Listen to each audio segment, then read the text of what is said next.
Try and speak now in terms of what scholarship says, what historians have discovered. It seems to me that Jesus didn't preach Christianity. He didn't come to found a church.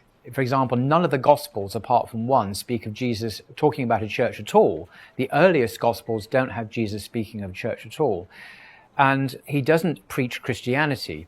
What he preaches is God. He preaches Tawhid, and he's against hypocrisy. He preaches Nia, sincerity, and the love of God and love of neighbor, and so on. So it's kind of like a renewal movement. It's a spiritual renewal movement within Judaism. So Jesus' faith, if you like, we would call that Judaism, or the faith of the Israelites. He didn't preach the incarnation. He didn't preach the Trinity. He didn't preach the atonement, according to the vast majority of historians.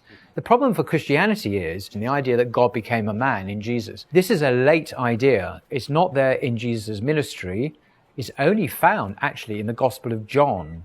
This is the last Gospel to be written.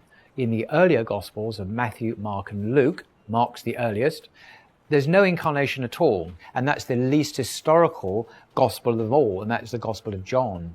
Only in one place in the Gospels does Jesus walk around saying, I am the light of the world, or before Abraham was, I am, or I am the resurrection of the life, or I am the light of the world. All these I am statements are only found in one Gospel, the last Gospel of John. If you look at the early Gospels, Jesus never speaks like this.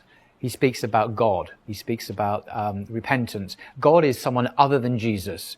He's not the message. God is the message. He's the messenger. He's the prophet, for sure. But he is not God. In John, it gets a bit more difficult, more complicated. Jesus comes across as a somewhat divine figure. In the beginning was the Word, the Gospel begins, and the Word was with God, and the Word was God, and the Word became flesh and dwelt among us, etc. Now, all of this is very late. And if Jesus actually went around saying these amazing things that John claims he did, why did no one else report that?